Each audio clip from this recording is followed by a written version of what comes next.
Today, we're going to be answering some of the latest agent operating system questions to help you build your own agent operating system and get the most out of this stuff. Now, if you're not sure what an agent operating system is, this is basically where we've got all of our agents plugged in. So, for example, we have like Hermes Jarvis over here. We have a full studio for Hermes. We have, for example, a pipeline for going from idea to implementation. We also have, for example, an AI agent mastermind group chat where we can have all of our agents working together. So basically, you get everything in one place. It's easier to organize your agents.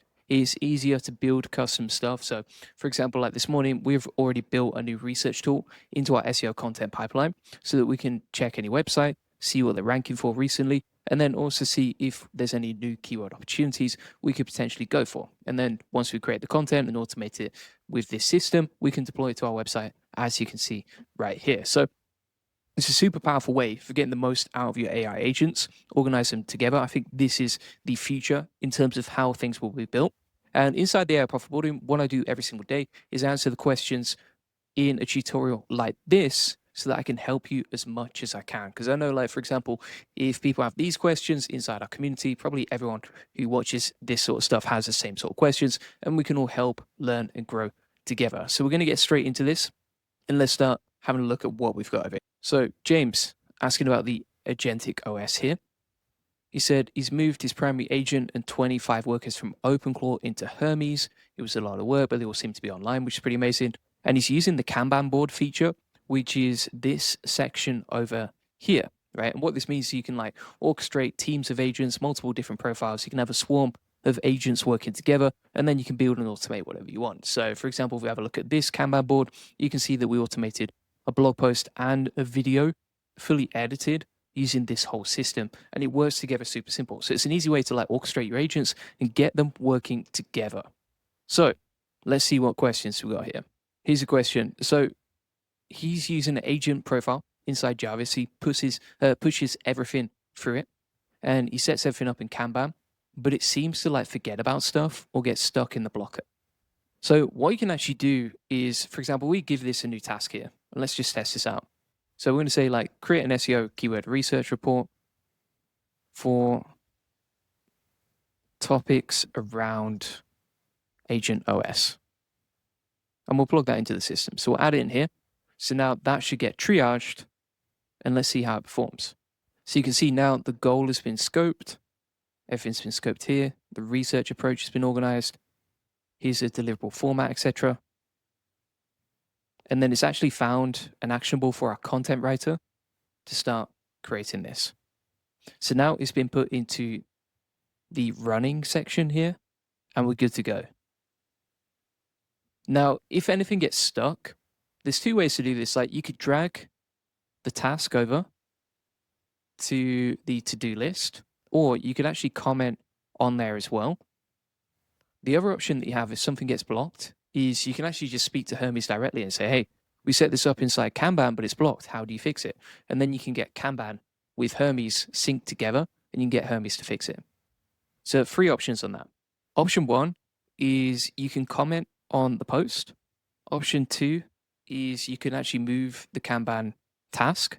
And option number 3 is you can actually speak directly to Hermes and ask it, why is the Kanban task blocked? And can you fix that so it never happens again? And then because Hermes is self-learning, it should unblock itself. Option number 4 is you can actually speak to Claude and get it to fix all of that so it runs smoother in the future. That's another option. But we can now see that the keyword research report is now fully created, and that is completed, which is awesome. So if we go down here, we can see what's completed, and we can see the tasks and everything else. So it tends to work smoothly, but you need a good system for this. But those are 4 options to fix that. Number 2, also building his own version of the Agentic OS. How to get the Agent OS to actually talk to Hermes and all of the agents I have in it. Right. So if you want your agents to work together, there's multiple different options for orchestration, right? So if you want all your agents talking together, I would say there's 3 main options based on what you said. So option number 1 is you can use them inside the group chat in the agent mastermind section. So you can see over here, for example, we have this agent mastermind. We can drop in a message, and then we have our agents working together inside the group chat. Option number 2 is you can have them working together inside the pipeline section so that they can build and create together. And the third option is inside Paperclip, you can actually get your agents working together as a team of agents. So you got fixes for both questions right there. This is a good question. So Jay is talking about Hermes Workspace. This is actually one of the reasons I stopped using Hermes Workspace, because it doesn't seem to sync properly. So the reason that we actually built the Agentic OS is because I found, like, when you were using, for example, sometimes even if you were using Paperclip or Hermes Workspace or these other open source projects, quite often they didn't sync properly based on the new updates. So that's why I recommend using the Agent OS instead. It's definitely saved me a lot of time. The other thing that I found is, like, sometimes you would update Hermes Workspace and then the new version wouldn't sync properly to the old version. So for me personally, that's why I use an agent operating system instead. And I'd recommend for you to do the same. And we've got that inside the classroom here if you want to get the new version. So you can see when it was last updated, you get the video tutorial and the new zip file to use it. This is a good question. So Mike is asking about OpenRouter and Fusion. So OpenRouter and Fusion is like a new way of having a panel of models working together, and then they create the outputs. You have like 5 different models that answer the same question. The judge critiques the answers from all of these different models, and then that gets fused into one single answer. And you can see some of the stuff we've built here, like just for fun, just to show you what's possible. And the interesting thing about this is, like, it's a one-shot model, because you don't go back and forth with the API. You just use it once, you build something, you get the answer, and that might take like 5 to 10 minutes each round. Here's another example of what we built. So this is like an RPG game that we created using Fusion directly, which is pretty cool. Now, for me personally, I only use it on the big stuff where you need an amazing answer and you need to basically guarantee like Fable 5 level intelligence answers, right? The biggest reason for that is, like, it takes about 5 to 10 minutes for each answer. You have to use the API. And also, you can't go back and forth with it like you would with a CLI. So I think it's great for getting a final answer or for a really important decision, but I don't think it's very good for like coding day to day. If you actually want to see how it performs, we've got Goldie Bench over here, and it was one of the best performing models that we've used. So let's open up some examples here.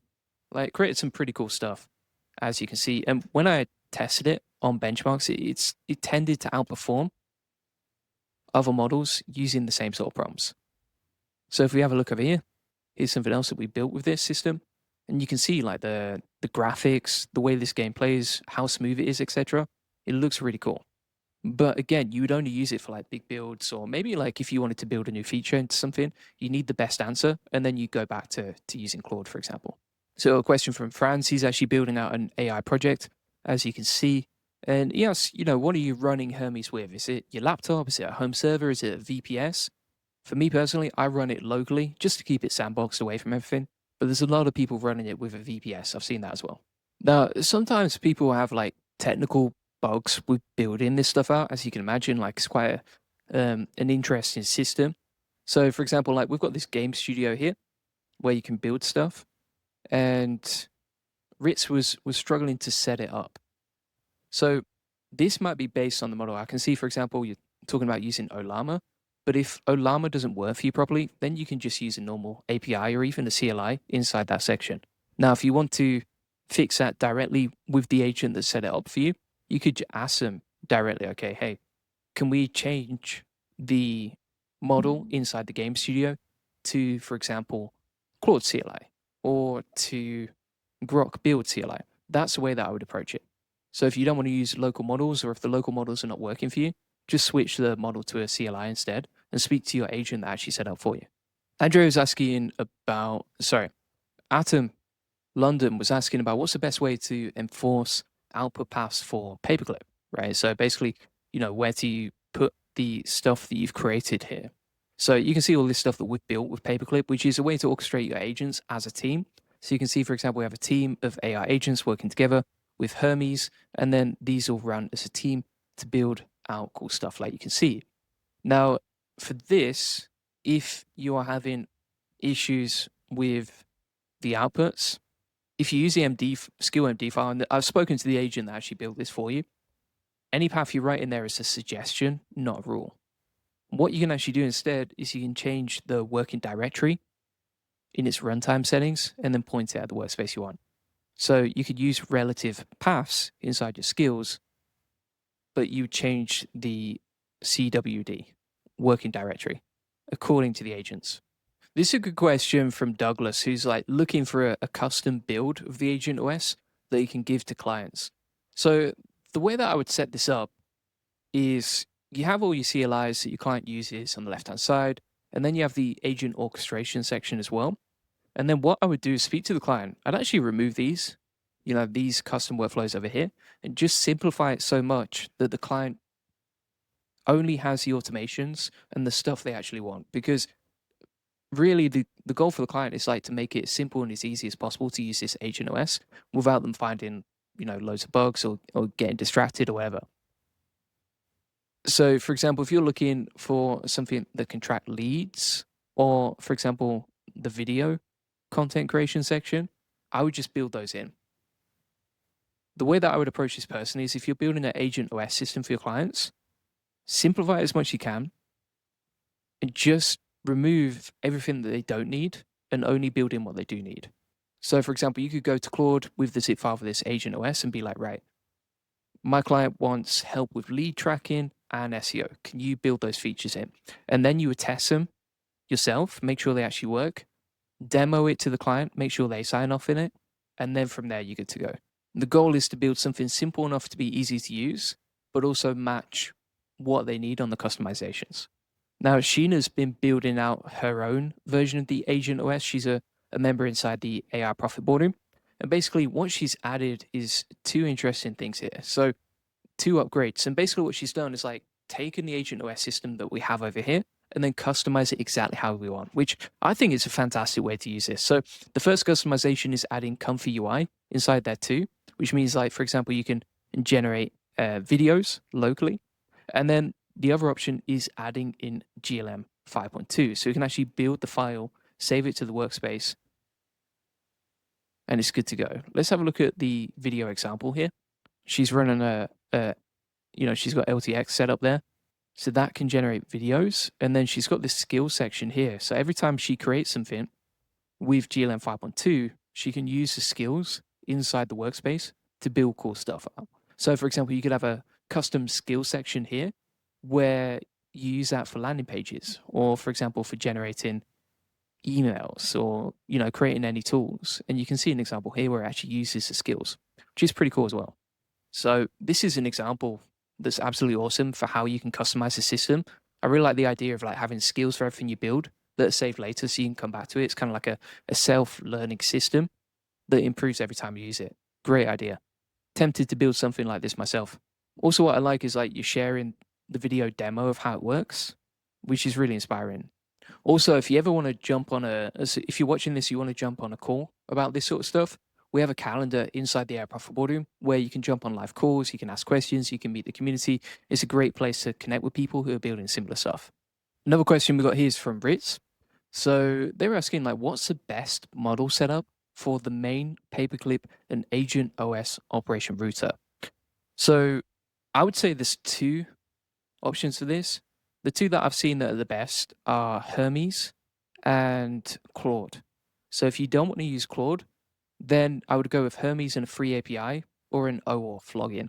So for example, if you're already subscribed to Twitter, then you get Grok. You can plug that in as the main lead on your Paperclip projects. And that can also delegate tasks to local or cheaper models as well. But if you're already using GPT 5.5, I think that's actually pretty good. So you can see here, Mark is already implementing the NA10 classes inside the community, and he has 3 short-term goals. So number 1 is setting up Obsidian with the shared memory system. Number 2 is setting up Hermes agent. And number 3 is setting up a dashboard and hierarchy for agents. So this is an awesome way to approach it. I would just focus on one thing at a time. So for example, this week you can focus on setting up Obsidian and the shared memory system. It's pretty simple actually. So what you can do, if we have a look over here, this is our Obsidian Galaxy here. And we only built this like a couple of months ago, but it just gets better and better every single day because our agents are automatically plugging in what they create. You can see, for example, we have a new memory here from 2 hours ago. They plug in what they create inside the system, and then our agents can update it and also organize it for us. And if you want to see what that looks like directly inside Obsidian, you've got it over here. So to get started with that, if you want to set up Obsidian ASAP, you can download Obsidian, then you can go into whatever agent you're using. So for example, OpenClaw, and say, hey, I've set up Obsidian locally. Here's the documentation for Obsidian in terms of how to use it. Every time I speak to you, please update my Obsidian Vault, or at least do it once per day. Then you can also tell OpenClaw, use Obsidian locally, and you can give it the file path and use that as your main memory system, so that when I'm asking you questions, you draw from the Obsidian memory. And when I speak to you, you also update the Obsidian memory. And that's a quick system that you could probably set up in like 20 or 30 minutes today. And I think it would help you a lot, plus make massive progress on your goals right there. And then from there, you can start working on setting up the first Hermes agent on the next steps. Now, Garfield was asking about NotebookLM, and we've done some tutorials on it recently, basically where we plugged it into our Agent OS system with an MCP. We've got our library of notebooks here. We've got the research section where we can actually plug in a notebook like so and research it directly.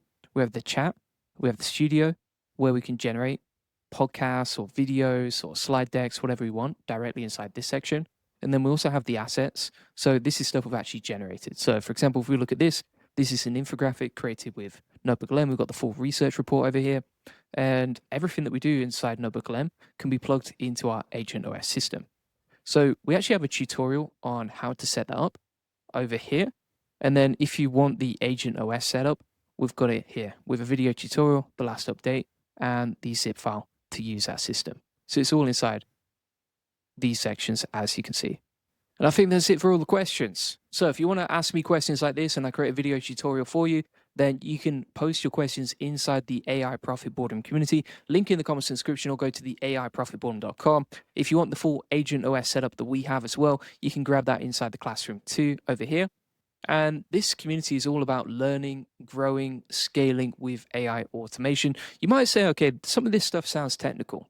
So what I would say to that is, number one, I'm not a programmer or a coder or a developer at all. I don't understand HTML, honestly, as a language, but I can easily build out something like the Agent OS system, because we're at the point now with AI where you can build anything that you have an idea for, and then Claude can just go off and implement it for you. If you actually look at Claude, for example, Anthropic, I think 80% of their code now is generated by Claude. So even their best developers don't code directly. They use Claude to help them. And I've also seen, like, for example, we've got 186 pages of wins, reviews, testimonials of the AI Profit Boardroom from community members. You can see, for example, like Rick, he joined the school group, and within 30 minutes, he'd already set up the Agent OS system. You can see Jose as well, he set up within 1 day. Like, this is pretty easy to set up, and we've tried to make it as simple and easy as possible to install an agent operating system. So if you want to get my system, I mean, you could set up your own if you want, but if you want to get my system, you can get it all inside here. So hope to see you inside the next one. Cheers for watching.